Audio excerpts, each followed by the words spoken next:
2장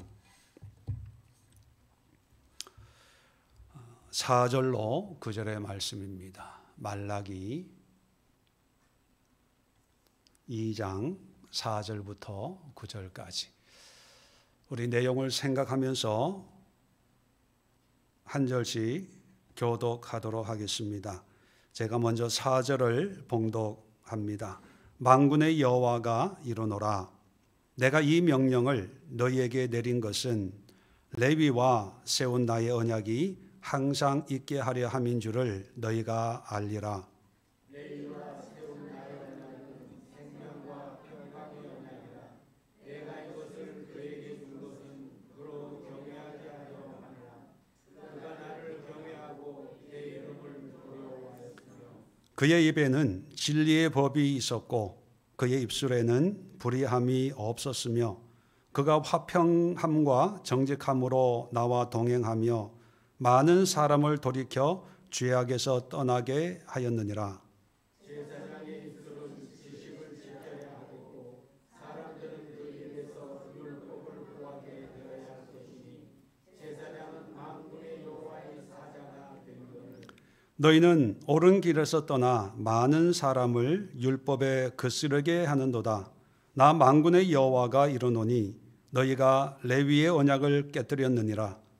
너희가 내 길을 지키지 아니하고 율법을 행할 때에 사람에게 치우치게 하였으므로 나도 너희로 하여금 모든 백성 앞에서 멸시와 천대를 당하게 하였느니라 하시니라. 아멘. 자, 오늘 이 말씀을 가지고 이 시대의 제사장으로 살기, 그런 제목으로 특별히 오늘은 우리 목사님, 저를 포함해서 목사님 또 목회자들 또 이 땅의 모든 신앙의 지도자들을 위해서 기도하는 그런 시간을 가지려고 합니다.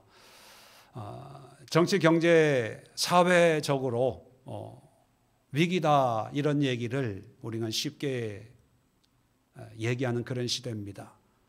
그러나 또 한편으로 교회의 위기, 신앙의 위기라고 볼 수가 있습니다. 물론 이런 신앙의 위기는 요즘뿐만 아니라 늘 우리 삶 가까이에 있었지만 요즘 들어서 여러분도 느끼시겠지만 참 믿음과 신앙의 온전한 모습을 찾기가 힘들고 또 그런 온전한 모습으로 신앙생활하는 그런 성도들을 보기가 쉽지 않고 또 나아가서 드러나는 어떤 교회의 전반적인 모습을 보면 정말 하나님 앞에 신실한 이런 사람들이 뉴스에 나오기보다는 어떤 정치적으로 또 어떤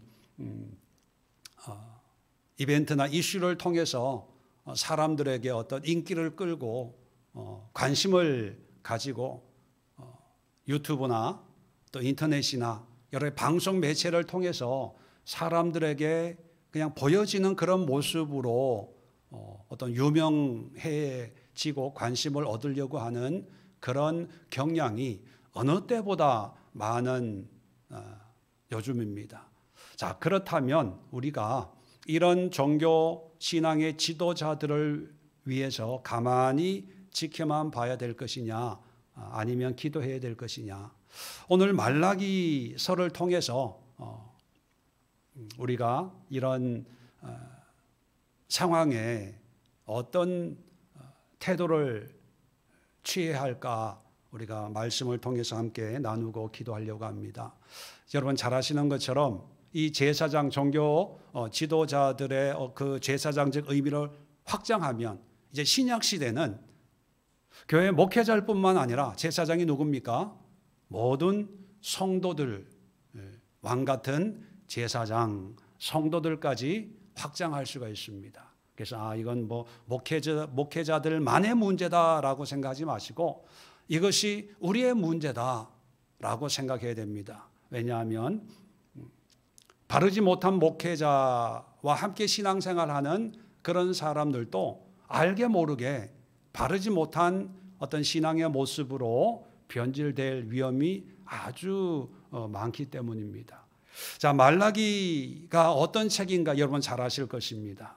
구약 성경의 마지막 책이고, 이 마지막 말라기 선지자를 통해서 하신 말씀을 끝으로 약 400년 정도, 예수님이 오시기 전 세례 요한을 통해서 하나님이 다시 말씀을 하기까지 약 400년 동안 하나님이 침묵하셨습니다.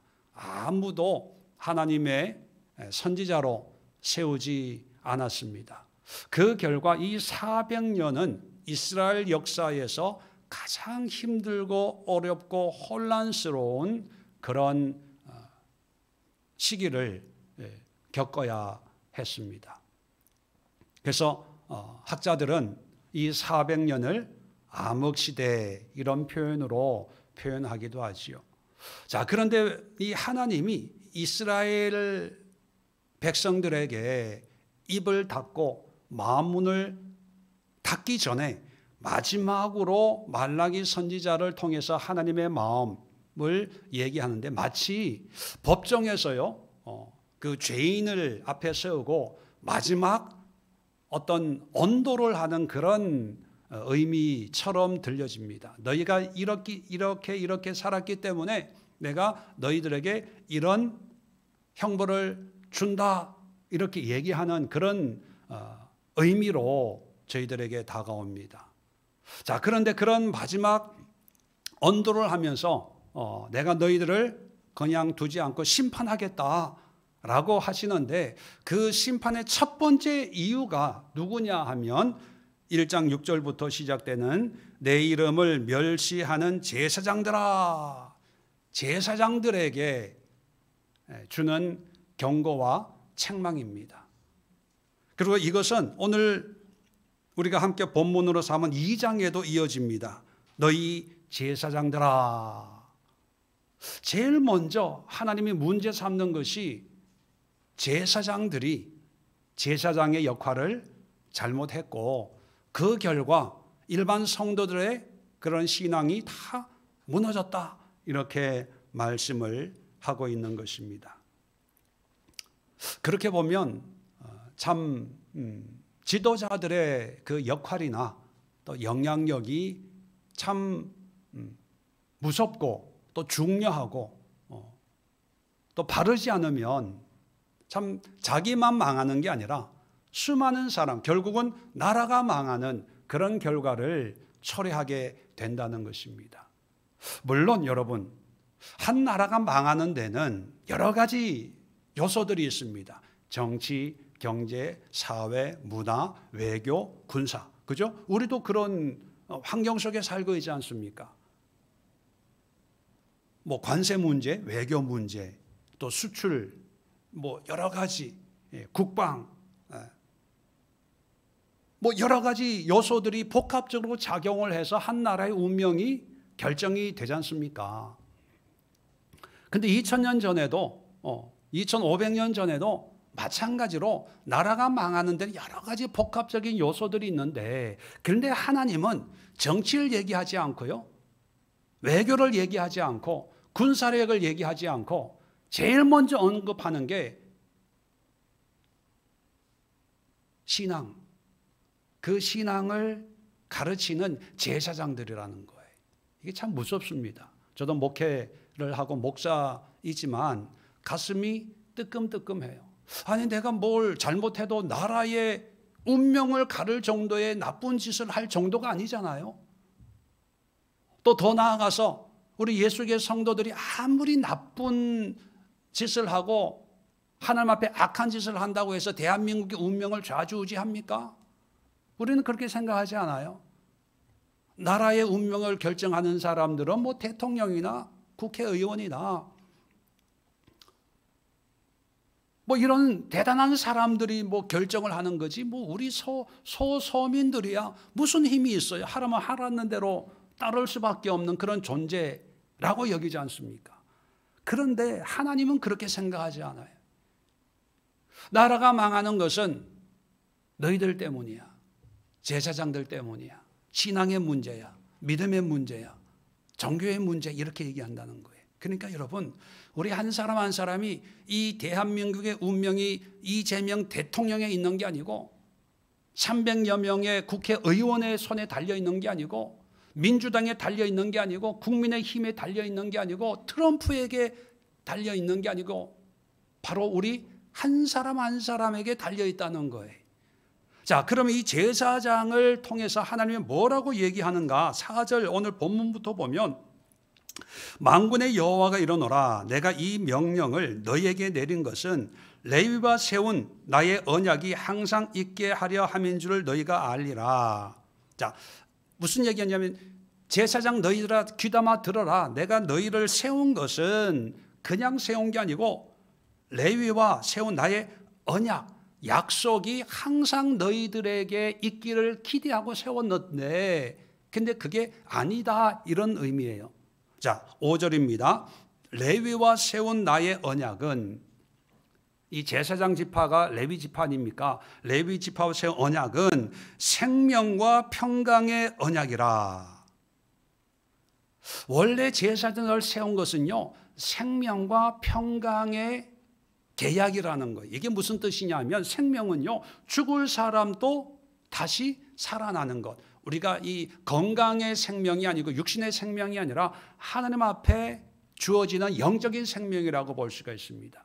그래서 구약에 보면 레위 지파 제사장들이 수많은 사람들의 그 죄를 짐승의 피로 용서함 받아서 하나님 앞에 죄인으로서 죽어야 될 수밖에 없는 그런 사람들을 용서받고 살리는 그런 일을 했잖아요.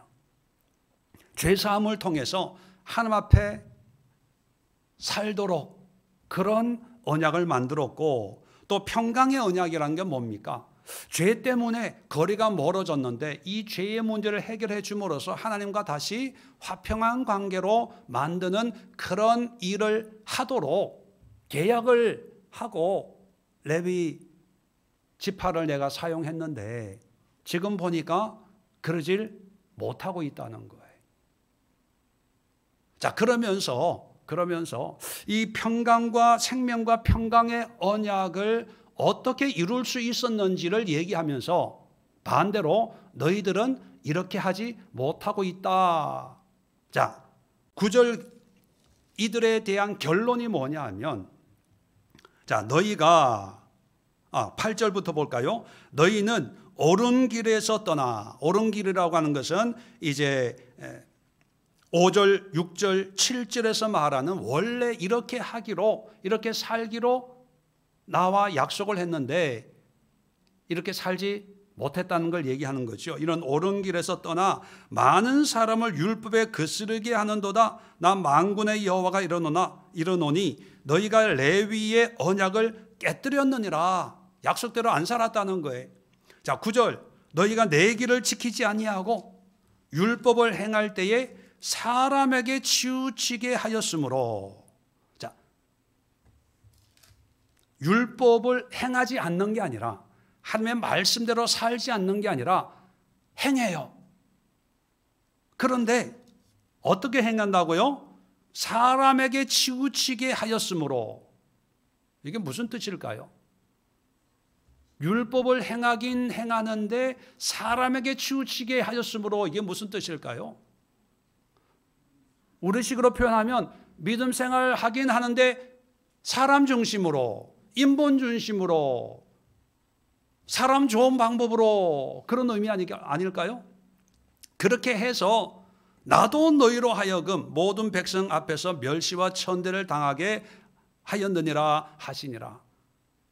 네가 그래 믿음 신앙 말은 그렇게 하지만 결국은 다 내 중심, 내 입장, 사람의 입장 편하고 편리한 대로 그렇게 신앙생활 가르쳤어? 제사장들이니까 가르치는 입장 아닙니까? 그래? 그럼 나도 내 마음대로 한번 해보자 해서 멸시와 천대를 받게 했다는 거예요.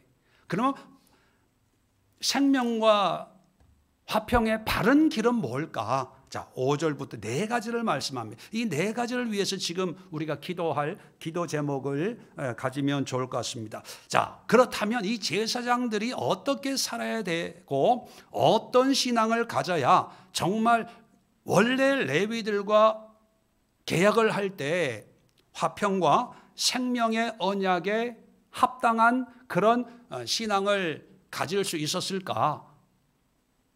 자, 이걸 네 가지로 살펴보면서 우리에게도 도전받고 오늘 이 땅의 모든 종교 지도자들, 우리 대한민국뿐만 아니라 이 지구촌에 있는 모든 하나님의 종들의 이런 은혜가 임할 수 있도록 함께 중보하는 시간 갖도록 하겠습니다. 자, 첫 번째가 뭐냐면 5절 끝부분에 보면 이것을 그에게 준 것은 자, 그로 경외하게 하려 함이라. 그가 나를 경외하고 내 이름을 두려워하였으며. 자, 첫 번째 계약의 조건이 뭐였습니까? 경외하는 거예요. 경외하는 거. 하나님을 두려움으로 예배하는 거예요. 그냥 단순히 무서워하는 게 아니라 공손히 하나님을 하나님으로 여기고 겸손하게 하나님을 섬기는 그런 삶을 살아야 됐어요. 지난주에도 말씀드렸지만 아브라함이 창세기 18장에 하나님 사람의 모습으로 변화된 하나님을 섬길 때 급히 음식을 준비하고 정성껏 준비하고 마음을 상쾌하게 하려고 음식을 배설해 놓고 100세 근 99세니까 100세 아닙니까?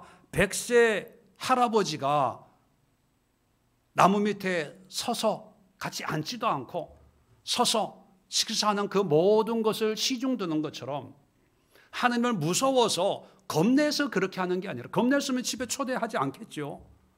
정말 반가운 손님으로, 귀한 손님으로 그냥 우리 집을 지나가지 마세요. 아주 공손하게 모시고, 그렇다고 해서 함부로 대하는 게 아니고 버릇없이 대하는 게 아니고 정말 공손하게 정성껏, 이게 바로 경외입니다. 레위 지파 사람들을 정말 하나님이 특별하게 세웠거든요. 사실 여러분, 이 레위 지파 사람들은 그렇게 축복받은 지파들이 아니에요. 창세기를 보면 야곱 아버지로부터 저주받은 시므온과 레위 아시죠? 세겜성 사람들을 거짓말로 속여가지고 학살했거든요. 그것 때문에 지금 가문 전체가 위기에 빠졌어요. 그래서 야곱이 죽을 때 각 사람 아들들을 축복할 때 시몬과 레위는요 축복하지 않았어요. 복수의 화신들 저주받아야 된다, 다 흩어져야 된다, 이렇게 기도를 받은 자식들이거든요. 그런데 그럼에도 불구하고 레위가 나중에 이제 회개를 하고 하나님 앞에 쓰임 받습니다. 금송아지 사건 섬길 때 하나님 편에 서서 우상을 섬긴 사람들을 다 죽였을 때 하나님이 네가 비로소 오늘 나에게 헌신했구나, 그 모습을 헌신으로 받아들여서 레위 지파, 죽였던 사람이 살리는 사람으로 바뀌어지는 거예요. 복수의 화신이 죄로부터 수많은 영혼들을 살리는 도구로 쓰임받는 거예요. 참 이게 멋있는 이 하나님의 역사 아닙니까? 개과천선한 사람들이에요. 자, 그렇기 때문에 자기의 존재를 알기 때문에 처음에는 얼마나 이 감당할 수 없는 하나님의 은혜에 감격하고 감사하고 기뻐하고, 또 이렇게 사용해 주시는 하나님 앞에 얼마나 경건하게 하나님을 섬겼겠습니까? 뭐 내가 그럴 자격이 되는 사람이었으면 하나님이 나를 택하셨구나 뭐 이렇게 생각할 수 있을 텐데, 자기 아버지로부터도 저주받은 사람이에요.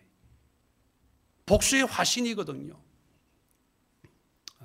그런데 하나님이 쓰셨을 때 참 감사와 감격이 있었는데, 이게 시간이 흐르면서 이제 그런 경외함이 사라지고 오히려 보이지 않는 하나님보다 보이는 사람을 더 의식하면서 율법을 가르치고 행하긴 하지만 다 사람 중심으로, 인간 중심으로 그렇게 신앙을 가르쳤다는 것입니다. 오늘날 우리에게도 정말 필요한 하나님의 경고의 말씀이 아닐까. 신앙생활 해도 하나님 앞에 경건하지 않아요. 하나님을 경외하지 않아요. 예배가, 기도가 별로 하나님의 임재 가운데 드려지는 예배, 찬양, 기도라고 느껴지지 않는 그런 시대에 살고 있습니다. 그런 면에서 목회자가 하나님을 경외하는 것을 가르쳐야 되는데 저부터 그런 걸 가르치지를 못해요. 예배 드릴 때, 그죠? 찬양 드릴 때, 기도할 때, 교회 생활, 하나님을 경외하고 이런 걸 얘기하면 이게 뭡니까? 꼰대 소리 듣기 딱 십상이지요. 그런데 하나님은 제사장들에게 하나님을 경외하라고 말씀합니다. 그로 경외하게 하려 함이라. 제사장이 경외한다는 얘기는 성도들도 경외함을 가르쳐야 된다는 의미와 똑같거든요. 우리가 첫 번째 기도할 때 정치, 경제, 사회, 문화에 관심 가지지 마시고 정말 하나님께 집중하고 하나님을 경외하는, 하나님의 경외함으로써 하나님이 광화문 가라 그러면 가야 되겠죠. 여의도 가라 그러면 가야 되겠죠. 그런데 어떤 목사는 그런 말을 했다고 그러죠. 하나님 예수님도 나한테 주고 이런 얘기 했다고. 과연 그게 경외일까요? 교회도 마찬가지입니다. 교회 안에서도 우리가 그런 농담 반 진담 반 그런 얘기를 합니다. 교회에서 왕은 담임 목사다. 그죠? 모든 걸 좌지우지하니까 참 무서운, 하나님 앞에 정말로 큰 책망을 받을 수 있는 그런 이야기가 아닐까 생각을 하면서 정말 목회자나 우리 모두가 하나님을 경외하는 그런 신앙으로 회복할 수 있도록 첫 번째 기도하시고, 자, 두 번째입니다. 6절 보면 그의 입에는 진리의 법이 있었고 그의 입술에는 불의함이 없었으며. 자, 뭐냐면 여기 보면 입과 입술을 얘기해요. 무슨 뜻일까요? 가르침입니다.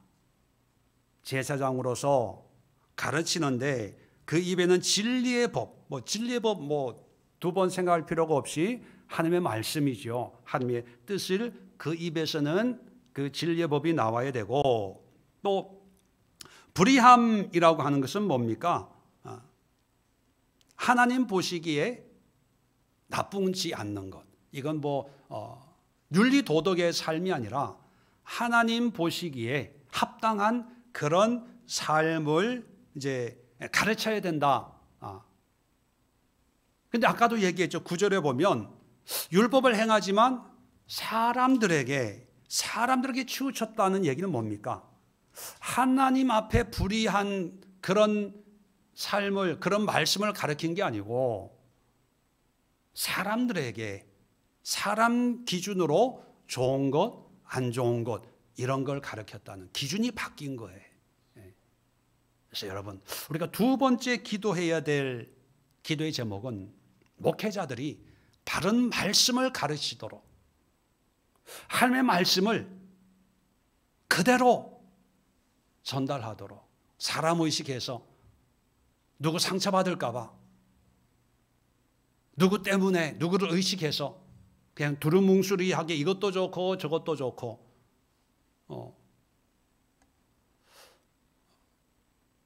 누가 들으면 기분 나쁠 것 같아서 그냥, 또 누구 들으면 기분 좋을 것 같고 칭찬해주고 봉사 열심히 하고 헌금 많이 하고 목사에게 충성 잘하면 기분 좋게 그런 거 있잖아요. 격려해주고 칭찬해주고, 또 조금 수틀려 명절이 됐는데 갈비짝도 안 보내주고 그러면 그게 무슨 믿음이냐 이래서는 안 된다는 거예요. 그 입과 입술에는 하나님의 기준으로 하나님의 말씀만을 전해야 되고, 하나님의 기준으로 아닌 건 아니라고 얘기해야 되고, 맞는 거는 목에 칼이 들어봐도, 장로가 상처를 받고 권사가 상처를 받고 누가 상처를 받아도 하나님의 말씀에 비춰서 아닌 건 아니라고 얘기할 수 있는 바른 가르침, 바른 말씀을 선포하는 그런 목회자가 되어야 된다는 거예요. 저도 좀 찔리지만 이게 하나님의 말씀이니까 저를 위해서도 기도해 주세요. 여러분 보시기에 목사님은 누구를 좋아하고 뭐 누구를 그러면요 저에게 회개의 은혜를 달라고 기도 좀 해 주십시오. 제가 깨닫게 가장 쉬운 방법은요 기도하기 전에 저한테 얘기해 주는 거예요. 네. 목사님 너무 인간적인 거 아닙니까? 오해가 있으면 또 제가 설명할 수 있는 기회가 또 생길 수 있고, 중요한 것은요 목회자는 하나님의 말씀, 하나님의 뜻, 하나님의 기준으로 분별해 줘야 돼요. 근데 사람들이 그렇게 하면 듣기 좋아할까요? 싫어할까요? 네, 싫어해요. 싫어하니까 목회자 입장에서 어떻게 해줄까요? 싫어하는 거는 되도록이면 안 하고, 또 얘기해도 두루뭉술이 얘기하고, 좋아하는 거는 심팀해서 얘기해 주는 거예요. 왜? 좋아하니까. 그런데 목회자는요 그런 면에서 외로워야 돼요. 목회는 외로운 길입니다. 사람들의 칭찬이나 인정이나 사람들의 반응에 같이 웃고 뭐 기분 좋아하고 그런 직업은 난 아니라고 봐요. 저도 그와 비슷하게 산다고 생각하거든요. 외롭게. 그래서 목회자는요 혼자 있는 걸 좋아해야 돼요. 물론 혼자가 아니라 하나님하고 같이 말씀 묵상하고 하는 거겠지만 혼자 있어야지 그나마 좀 분별이 되지. 사람들 만나고 하다 보면 자꾸 사람의 마음을 알게 되잖아요. 이 사람이 뭘 원하고 있는지, 어떤 환경인지 이런 걸 자꾸 너무 잘 알다 보면 목사도 인간인지라 자꾸 거기에 휩쓸려서 위로해주고 싶고 격려해주고 싶고 그 형편을 자꾸 헤아리다 보니까 하나님의 말씀을, 하나님의 뜻을 제대로 전하기가 어렵겠더라고요. 그래서 하나님과 친밀하면서 하나님의 말씀, 입에 6절에 얘기하고 있는 것처럼 진리의 말을 얘기해 주고요, 불의함이 없이 이것이 하나님이 기뻐하는 모습입니다 얘기를 해줘도 사람들은 별로 은혜 받았다고 얘기 안 해요. 상처받았다고 그러고 또 관심 없고 앞에 예의하지만은 여전히 자기 생각으로 그래도 어쩔 수 없죠. 내가 할 수 있는 것은 다 했으니까 하나님이 판단하시겠죠. 그러다 보니까 사람들의 기준으로 바꿔주니까 그래서 교회가 부흥이 되고 사람들이 좋아하는 그런 모습도 없지 않아 있겠다 그런 생각을 합니다. 그렇다고 물론 교회가 작다고 그게 하나님의 뜻대로 사는 거다 이렇게 얘기하려고 하는 건 아니에요. 그래도 여러분 우리가 기도해야 됩니다. 사람에게 인정받기보다는 하나님의 말씀만을 전하고 하나님의 뜻만을 전할 수 있는 그런 목회자가 되게 하옵소서. 세 번째는 6절 이어서 보면 그가 화평함과 정직함으로 나와 동행하며 많은 사람들을 돌이켜 죄악에서 떠나게 하였느니라. 세 번째가 하나님과 동행하는 거예요. 어떻게 동행합니까? 화평과 정직함으로. 화평은 샬롬이에요. 샬롬. 하나님과 관계가 아주 친밀한 관계가 되는. 그리고 정직이라고 하는 것은요 곧다 바르다라는 뜻입니다. 다시 말하면 하나님과 어떤 일상의 삶의 관계를 얘기하는 거예요. 아까는 말씀 선포의 두 번째는 말씀 선포였다면 하나님과 동행한다는 것은요 일상의 삶이라는 거예요. 삶이 하나님과의 바른 관계에서 올바른 관계로 하나님의 은혜 가운데 동행하는, 살아가는 일상의 삶. 참 목회자도 인간인지라 완벽할 수는 없잖아요. 그죠? 완전할 수는 없죠. 강대상에서 말씀을 바르게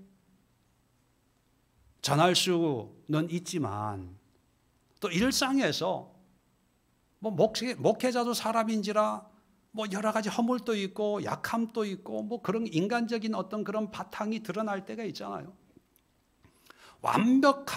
완벽함을 요구하는 게 아니라 화평과 정직함은 뭐냐면 내가 하나님과 함께 살아가는 그 삶의 모습이 이렇게 드러나는 거예요. 드러나서 내가 하나님 앞에 이게 바르지 못한 이런 모습이구나 하는 것을 깨닫고, 정직은 뭡니까? 속이지 않고 포장하지 않고 있는 그대로 바름으로 또 회개하고, 한마디로 얘기하면요, 목회자는 삶에 솔직해야 된다는 거예요. 진실되어야 된다는 거예요. 설교는 요즘 시대에는요, 설교는 잘할 수 있을 것 같아요. 왜? 자료가 많아요. 요즘에는 뭐 또 AI가 설교를 다 설교문을 만들어주는 그런 시대가 됐다 그래요. 또 얼마의 어떤 회비 같은 걸 내면요, 매주 절기에 맞는 그런 설교문을 보내주는 그런 서비스도 있다 그래요. 교회마다 절기가 있잖아요. 근데 저는 그런 절기 설교를 안 합니다. 또 오늘 무슨 날이죠? 제헌절입니까?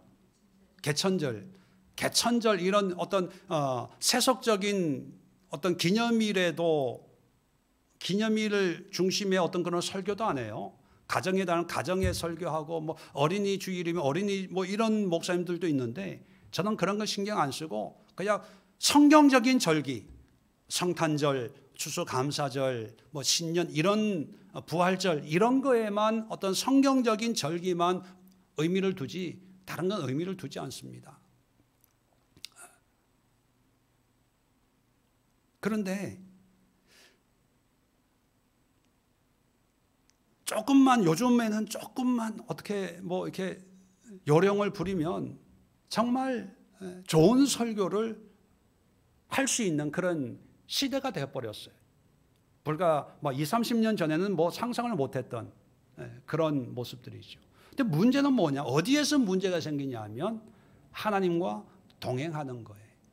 삶에서 문제가 생기는 거예요. 강대상 위에서는 설교를 기가 막히게 하는데 일상의 삶에서는 하나님이 동행하지를 않는 거예요. 정직하지를 않는 거죠. 하나님과 화평한 관계를 누리지를 못하는 그런 지도자들이 많아서 하나님이 내가 더 이상은 내가 참지 못하겠다라고 사형 선고를 내리는 것이 말라기거든요. 그렇다면 오늘날은 그렇지 않을까? 그 판단은 여러분에게 맡기고 여러분의 신앙에 맡깁니다. 근데 중요한 것은요, 하나님이 우리의 믿음과 함께 우리의 삶, 하나님과 동행하는데 어떤 모습으로 동행하는가, 그걸 보신다는 거예요. 교회 정할 때 목사님 설교 듣고, 그게 우리가 일반적인 모습 아닙니까? 인터넷으로 설교 듣고 참 설교가 좋아, 말씀이 좋아. 그것도 참 중요하지만 또 설교에서 보이지 않는 어떤 그 삶의 모습 또한 중요하다는 것을 생각하고 우리가 기도해야 돼요. 그냥 좋은 설교, 좋은 말씀을 먹이는 목자의 모습만이 아니라 따를 수 있는 목자가 될 수 있도록, 그 삶을 배울 수 있는 목자가 될 수 있도록 저를 위해서도 기도해 주시면 감사하겠습니다. 자, 마지막 네 번째 기도가 뭐냐면, 자, 7절입니다. 제사장의 입술은 지식을 지켜야 하겠고 사람들은 그의 입에서 율법을 구하게 되어야 할 것이니 제사장은 만군의 여호와의 사자가 됨이거늘. 자, 여기 보면 아까도 6절에도 보면 입과 입술이 나왔잖아요. 7절에도 제사장의 입술은 지식을 지켜야 되겠고 또 그 입에서 율법을 구하게 되어야 할 것이니, 이게 7절에서 얘기하는 건 뭐냐 하면 어떤 자기 이 목회자라고 하는 이 직분에 대한 사명감, 그 직분에 맞는 삶을 얘기하는 거예요. 직분에 대한. 자, 만군의 여호와의 사자가 됩니다. 제사장은 단순히 사람들에게 뭘 가르치고 설교하고 예배 인도하는 그런 어떤 사람들 앞에서 무슨 일을 하는 게 아니라 원칙은 하나님의 사자, 메신저라는 거예요. 하나님의 일꾼이라는 거예요. 이렇게 교회에 속한 사람이 아니라 하나님께 속한 사람이라는 거예요. 그럼 하나님에 속한 사람이면 어떻게 해야 되냐? 입술은 지식을 지켜야 하겠고, 자, 여기서 지켜야 한다고 번역을 했기 때문에 우리는 영어로 표현하면 이 지킨다는 의미를 그냥 쉽게 keep, 잘 지킨다는 의미인데요. 원어적인 의미는 뭐냐면 그냥 지키는 게 아니라 보존하는 거예요. 보호하는 거예요. 영어로 preserve, 변질되지 않도록. 하나님이 사자에게 메시지를 줬잖아요. 그러면 내가 하나님의 사자라면 이 메시지가 백성들에게 잘 전달될 수 있도록 바뀌어지지 않고 변질되지 않도록 하나님의 말씀 그대로를 전달하도록 환경과 상황에 의식하지 말고 그대로 전달하는 것을 의미합니다. 그래서 지식을 하나님의 말씀이라는 의미입니다. 잘 보호, 보존, 변질되지 않도록 하나님이 하면 사람들은 하고 하나님이 하면 하는 그런 말씀에 사로잡힌 그런 사람이 되어야 되고, 또 사람들은 그의 입에서 율법을 구하여야 된다. 율법은 하나님의 말씀이죠. 그러니까 사람들이 제사장에게 와가지고 율법을 구하면 율법을 줄 수 있어야 된다는 거예요. 하나님의 말씀을. 다시 말하면, 정리를 하면 제사장은요, 하나님의 종으로서 하나님에 대해서 잘 알아야 된다는 거예요. 그리고 잘 아는 것뿐만 아니라 그 하나님에 대한 지식을 잘 끝까지 보존해야 돼요. 하나님의 사자가 이제 신약 시대는 사도입니다. 보냄을 받은 자. 그게 오늘날 뭐 대사의 의미와 이제 비교가 되지요. 한 나라에서 어떤 미국의 대사로 파견을 하면 그 대사는 이 대한민국의 어떤 유익이나 대통령의 말을 그대로 전달해서 그 사람들을 이해시키고 설득시키고 또 공감하게 하는 그런 일을 하는 거거든요. 그런데 이 대사가 자기 생각으로 자기 뜻으로 얘기를 한다고 하면 그건 대사의 자격이 없는 거고 그 직분을 남용하는 거죠. 마찬가지입니다.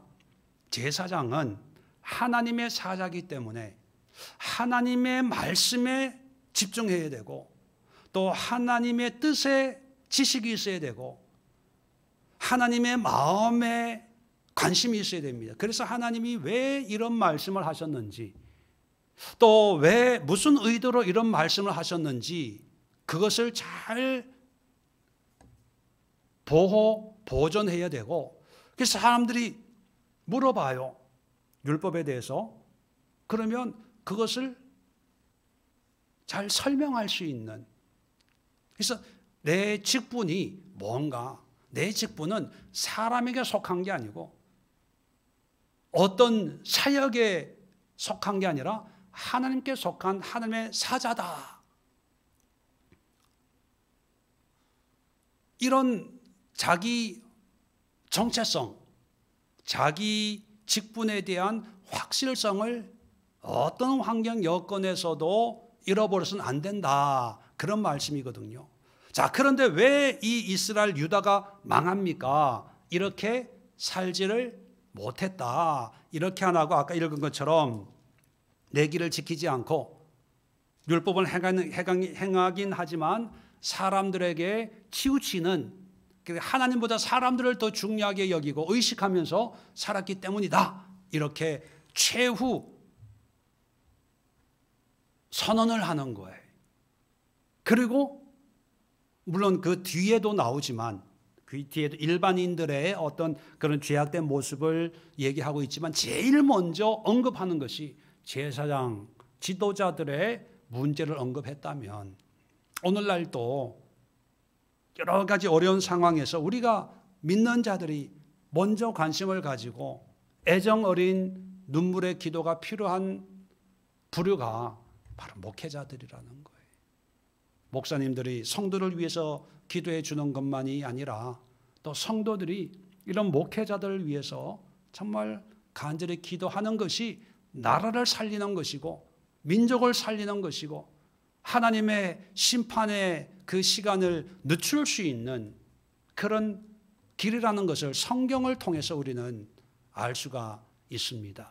그렇다면 오늘날 여러 가지로 어렵고 혼란하고 불확실한 이때에 우리가 마음을 다해서 기도해야 될 기도의 대상이 바로 지도자들이고 그 지도자들을 위해서 우리가 기도할 기도의 제목이 우리가 함께 나누었던 네 가지. 첫 번째, 하나님을 경외하게 하시고 하나님의 말씀 진리를 가르치게 하시고 하나님과 동행하는 거룩한 삶이 되게 하시고 마지막으로 하나님의 사자로서의 사명감에 불타는 그런 지도자들 되게 하옵소서.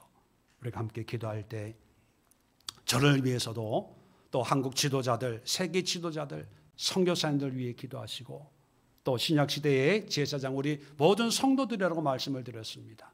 우리 한 사람 한 사람 여러분 자신들도 하나님 앞에 이러한 네 가지 어떤 화평 생명과 화평의 언약에 합당한 신앙인이 될 수 있도록 믿음과 은혜를 달라고 우리 간절한 마음으로 함께 마음을 모아 기도하는 이 시간 되기를 바랍니다. 자리 정돈하시고 마음을 모아 입술을 모아 함께 기도합니다. 주여 한번 외치고 기도하겠습니다.